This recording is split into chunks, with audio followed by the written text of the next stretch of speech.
അപ്പോ എന്നെ തനിച്ചാക്കിട്ട് ചേട്ടനങ്ങ് പോവാണോ? പഴയ ആ മനോബലൊക്കെ KK ചിറ്റ്സിന് ഇപ്പൊ ഇല്ലാണ്ടായിരിക്കണം. അതുകൊണ്ട് കുട്ടിയുടെ രക്ഷ നോക്കിയോളൂ. ഞാൻ ഈ നാട്ടിൽ തന്നെ പോവാ. അപ്പൊ ചിട്ടിപ്പണമൊക്കെ? ചിട്ടിപ്പണൊക്കെ പോട്ടെ, മനുഷ്യന്റെ ജീവനല്ലേ വലുത്. തെക്കുംപുറന്നും വടക്കുംപുറന്നും പറഞ്ഞ് കുറെ പിശാചുകൾ ആയുധമായിട്ട് നടക്കല്ലേ. അതിന് ചിട്ടിച്ചേട്ടൻ 2 ഗ്രൂപ്പിലും ഇല്ലല്ലോ. അതല്ലേ എനിക്ക് പറ്റിയ കുഴപ്പം. എന്റെ ഈ ജന്മം നായ നക്കി. ഇനിയും എനിക്കൊരു ജന്മം ഉണ്ടാവും, കുട്ടിക്കുണ്ടാവും ഒരു ജന്മം. അന്ന് നായ നക്കാണ്ടിരുന്ന നമുക്ക്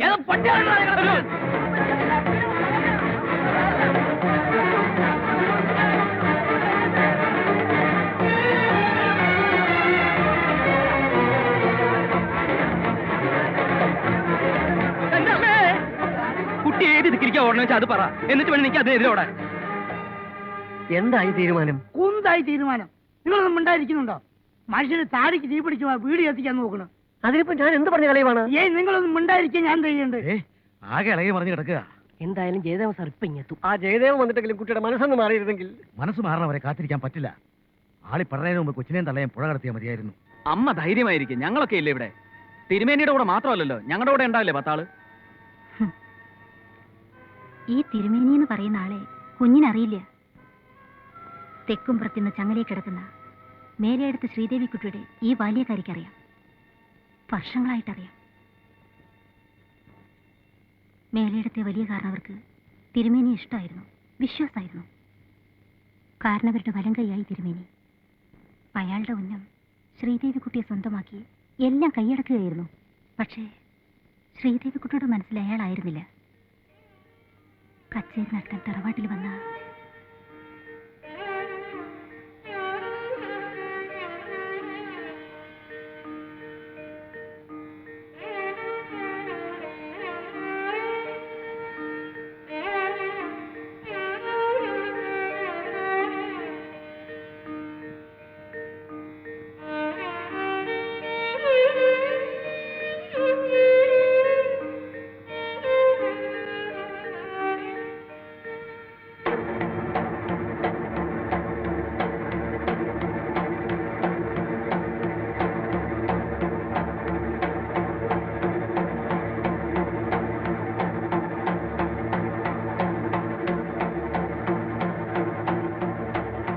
തിരുമേനി അയാളെ ഒരുപാട് ഭീഷണിപ്പെടുത്തി.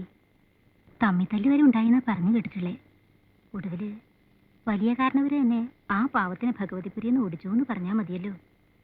പിന്നീട് അറിഞ്ഞ് ശ്രീദേവിക്കുട്ടി ഗർഭിണിയാണെന്ന്. കാരണവര് നിന്ന് തുള്ളി.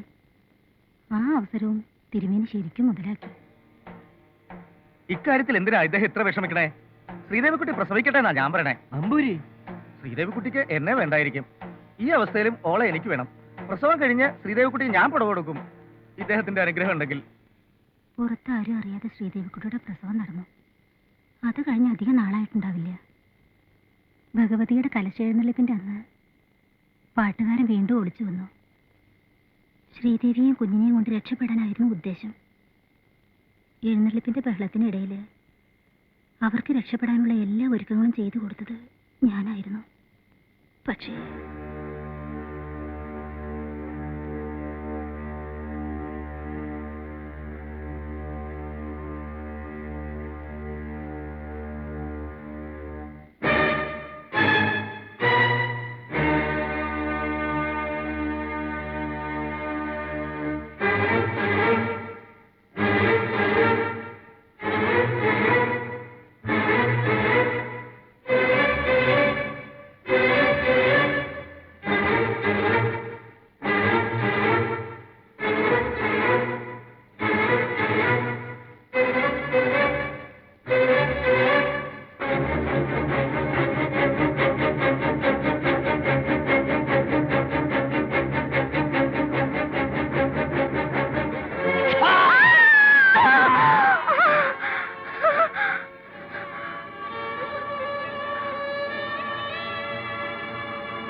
കുളത്തിൽ താഴ്ത്തിയ ശവം ഇന്ന് അസ്ഥികൂടമായി പൊന്തി വന്നു.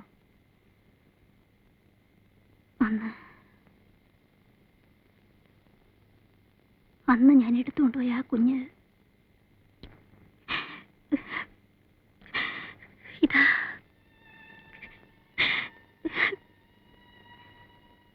മേലെടുത്ത് ഭഗവതിയുടെ പുണ്യ അങ്ങനെയാണ് എൻ്റെ മോള്. നീ തൊട്ട ദേവിയുടെ കലശശുദ്ധാവില്ല. നിന്റെ വിരലൊന്ന് തൊടാൻ വേണ്ടി കഴിഞ്ഞ 20 വർഷമായി പൂജാമുറിയിൽ തപസ്സിരുന്ന കലശം അത്.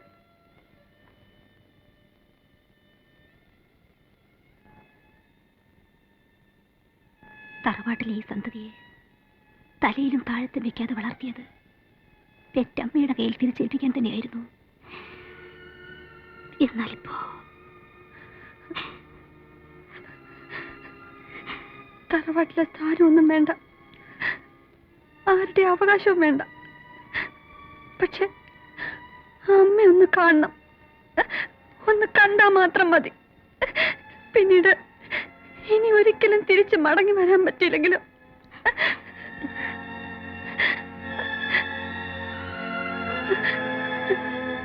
പ്രഭയെ ഞാൻ കൊണ്ടുപോവാം തെക്കമ്പുറത്തേക്ക്. അമ്മ വിഷമിക്കണ്ട. നിങ്ങൾ ഈ ഭാഗം വളഞ്ഞേ നിങ്ങൾ ആ ഭാഗത്തെ വയ്ക്കോ. അവനെ അവിടെ വെറുതെ വിടരുത്, ജീവനോട് പിടിക്കണം. ആരും രക്ഷപ്പെടാൻ പാടില്ല. നടക്കേ.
തറവാട്ടിലെ ഏതോ ഒരാൾ പാവപ്പെട്ട ശാന്തിക്കാരൻ നമ്പൂതിരിയുടെ ഭാര്യയെ പിഴപ്പിച്ചപ്പോൾ ഞാൻ ജനിച്ചു.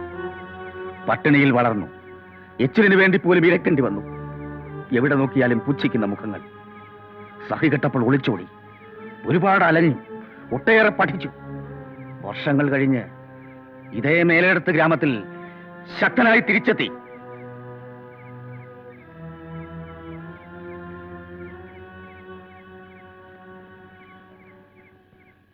എന്തിനാണെന്നോ? നിന്റെ അമ്മ ശ്രീദേവിയെ സ്വന്തമാക്കാൻ, അങ്ങനെ ഈ തറവാട് പിടിച്ചടക്കാൻ. തെറ്റിപ്പോയി. എല്ലാം ഒരു കഥ പോലെ കേൾക്കുമ്പോ നല്ല രസമുണ്ടല്ലേ?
തറവാടിന് മാനഹാനി വരുത്തിയ എങ്ങാണ്ടൂന്നോ വന്ന ഒരു കച്ചേരിക്കാരനെ കൊന്ന് കുളത്തിൽ തള്ളിയത് മേലെടുത്തുകാരൻ അവരുടെ ഇഷ്ടക്കാരനാവാനായിരുന്നില്ല.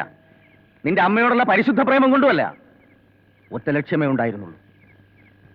എന്റെ അമ്മയുടെയും എന്റെയും കണ്ണുനീര് വീണ ഈ മേലെടുത്ത് എട്ടുകെട്ടിന്റെയും ഇടക്കെട്ടിന്റെയും സ്ഥാനത്ത് ഒരു വലിയ കുളം. പക്ഷെ ഞാൻ ചെയ്ത കൊലപാതകത്തിന് നിന്റെ ഇഷ്ടക്കാരൻ ജയദേവന്റെ തന്ത ശ്രീകാര്യക്കാരൻ സാക്ഷിയായി.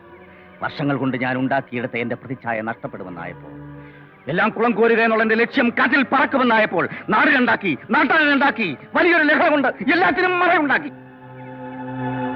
ഇപ്പോ ഞാൻ ജയിക്കുമെന്നായപ്പോൾ ചോരക്കുഞ്ഞിനെയും കൊണ്ട് ഓടിപ്പോയ ബാല്യക്കാരി പെണ്ണ് മടങ്ങി വരിക. തറവാടിന് വീണ്ടും ഒരു കണ്ണി കൂടി ഉണ്ടാവുക. ലഹളയുടെ ഒരു മറ വീണ്ടും ഉണ്ടാക്കുന്നത് പാപമാണെന്നറിയാഞ്ഞിട്ടല്ല. ഞാൻ ചെയ്യുന്നതാണ് എന്റെ ശരി.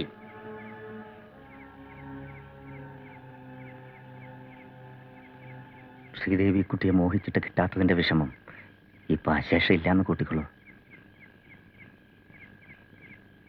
നീ ശ്രീദേവിയേക്കാൾ സുന്ദരിയാണ്.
നിങ്ങൾക്ക് ഒരു ജീവിതം ബാക്കിയുണ്ട്.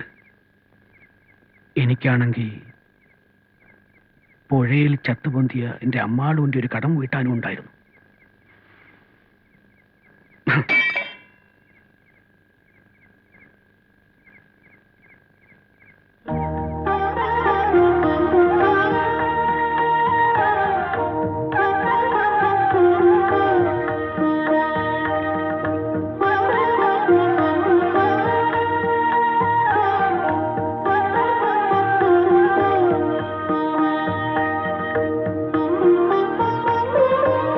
മേലേടത്ത് ഗ്രാമത്തിൽ വീണ്ടും ഒരു ഉത്സവം കൊടിയേറുകയായി.